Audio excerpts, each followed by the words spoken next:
أعزائي أهلا بكم في حلقة جديدة من بودكاستي وبودكاستكم. موضوع كبير.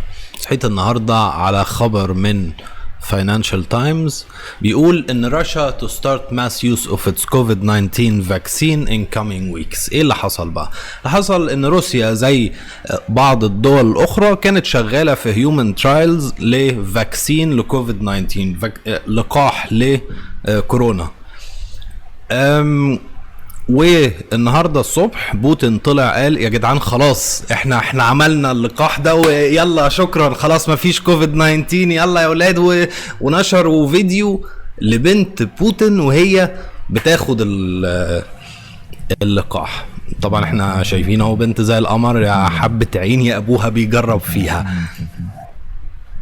بس خدت الحقنة وطلعت من الأوضة ومشيت. أنا قعدت أقرأ شوية في الخبر. Russia has become the first country to grant regulatory approval to a vaccine against COVID-19.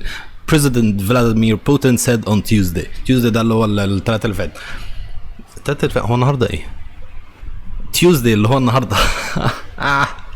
And will begin mass production and immunization of key workers in the next few weeks. ايه المشكلة ان انا بعتقد ان القرار ده الابروفل ده اللي بوتين اداه للفاكسين، الموافقة اللي هو اداها لاستخدام اللقاح ده هي موافقة بالدرجة الاولى سياسية. ده الكلام اللي قالته منظمة الصحة العالمية. منظمة الصحة العالمية كانت في كلام مع روسيا الاسبوع اللي فات، كانوا بيقولوا لهم يا جدعان اهدوا على نفسكم ما تجروش بسرعة كده.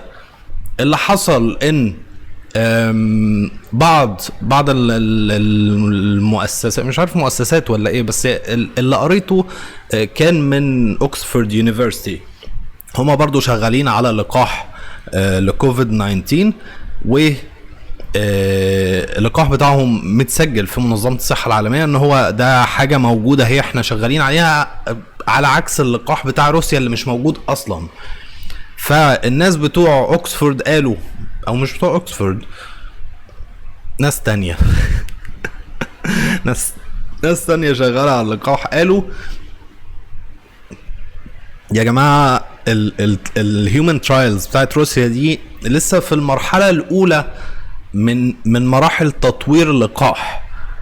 يعني اللي بيحصل ده ان بوتين يدي موافقة للقاح ان يتم انتاجه، وبعدين الرئيس الفلبيني يعلن ان هو يلا انا كمان انا هاخد اللقاح ده وهنتج معاك وهعمل مش عارف ايه، وبعض دول اخرى بتعبر عن نيتها في ان هي اللي هو اكيد من ضمن الدول اللي هتاخد اللقاح بتاع روسيا اكيد مصر. اكيد مصر مظبطه مع روسيا وما ينفعش يضايقوا بوتين. نهدى شوية، ناخد نفس ونفكر هل الفاكسين ده بيشتغل ولا ما بيشتغلش.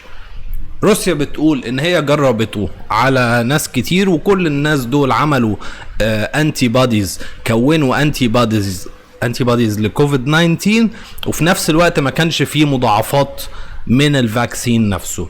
والكلام ده ما ينفعش يتأكد من فيز 1 لهيومن ترايلز خالص. يعني انت تاخد الفاكسين ده امتى؟ تاخد الفاكسين ده لو انت في ترايل من الترايلز دي وبيتم مراقبتك من ناس متخصصين دوريا اللي هو 24 ساعة. احنا هندي لك الحقنة وهنقعد نتفرج عليك، مش زي ما بنت بوتين عملت راحت خدت الحقنة ومشيت. لا ما ينفعش، علشان انت ممكن يحصل لك مضاعفات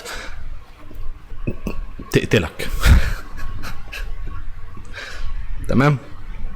عايز افكركم ان كوفيد 19 لسه موجود. انا عارف ان احنا في مصر بنتعامل على ان خلاص مفيش فيروس وان الحياة حلوة ومحدش بيلبس كمامة ومحدش بيعمل حاجة، كل الناس بتعطس في وش بعض،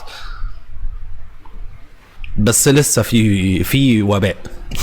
لسه في وباء في العالم يا جدعان. في 20 مليون انسان اتصاب بكوفيد 19 من اول ما ظهر، منهم 712 ألف سوري الباب كان بيخبط. واحد جايب لي اكل، بس انا ما كنتش طالب اكل، كنت هاخد منه الاكل، بس بعدين افتكرت ان في وباء في العالم والاكل ده ممكن يكون ما علينا. ففي في فوق 20 مليون واحد جالهم كوفيد 19، منهم 700 وكذا الف، 728 الف او 728 الف واعداد اخرى صغننه ماتوا من كوفيد 19.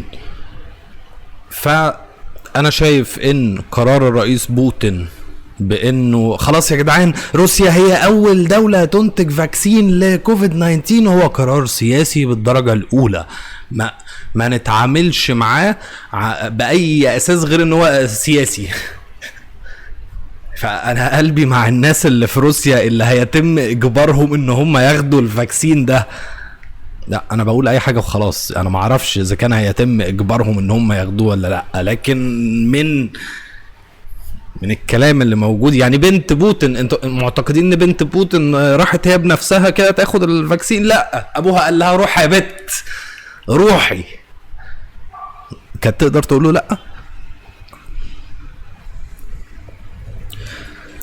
فلو في الاسابيع القادمه لقيتوا مصر بتعلن عن ان خلاص يا جدعان في فاكسين في لقاح لكوفيد 19 وخلاص يلا هنظبط ومش عارف ايه، فكروا في الموضوع قبل ما تتهدفوا على المراكز الصحيه والمستشفيات عشان تاخدوا الفاكسين. يعني نستنى على الاقل منظمه الصحه العالميه تقول اوكي تمام.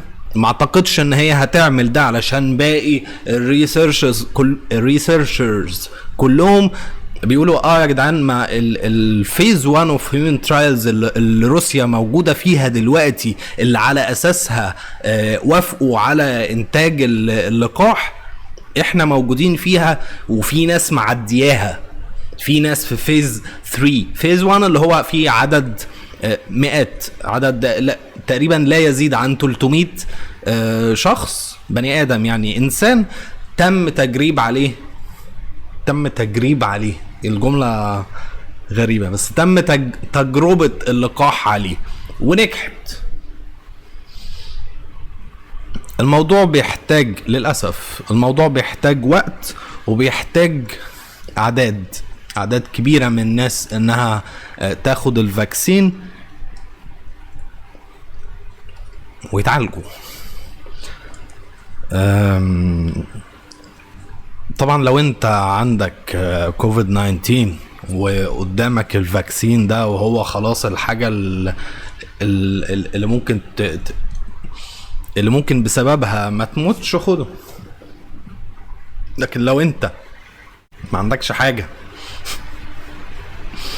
وتمام والحياة حلوة ما تروحش بنفسك ارجوك، لان انا اعتقادي ان مصر هتكون من اوائل الدول اللي هتهني الرئيس بوتين ياه ده انت برنس، ده انت عظيم، وهات بقى الفاكسين بتاعك ده ويلا ننشره ده ممكن مصر يعني ممكن تلاقي ناس بتخبط عليك تقول لك يلا خد لقاح اهو، هات 10 جنيه الحقنه ب10 جنيه. ممكن ده يحصل جدا، وفيما بعد نكتشف ان الفاكسين ده كان فيه بلاوي سودة، ولما تم تجربته بقى ما هو هيتجرب بشكل كبير. ما ازاي تطلع من الفيزز بتاعه الهيومن ترايلز تطلع بيها بان انت تنزل اللقاح لعامة الشعب؟ خلاص كده فيز 1 و 2 و 3 وايه يعني، ده في ملايين من الناس خدوا الفاكسين، وبعد شهر 2 3 4 نبدأ بقى نشوف المشاكل بتاعة الفاكسين ده اللي ما تمش الموافقة عليه من منظمة الصحة، اللي تمش الموافقة عليه من ناس فاهمة. من الآخر تمت الموافقة عليه من فلاديمير بوتين. ده اللي هو ايه يعني معلومات فلاديمير بوتين عن الفاكسين ده زي معلوماتي انا بالظبط. ده اللي هو كأني انا اللي وافقت على الفاكسين، فاهمين؟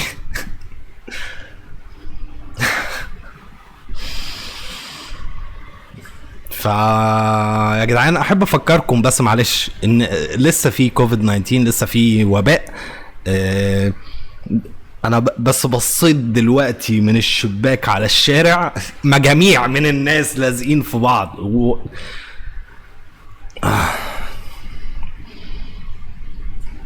عايز اقول ان الحياة تبقى حلوة، عايز اقول ان الدنيا هتبقى بطوطة، بس امبارح الخبر الرئيسي كان فيروس كورونا المستجد، والنهاردة لقاح لفيروس كورونا، وبكرة ناس ماتت من لقاح فيروس كورونا.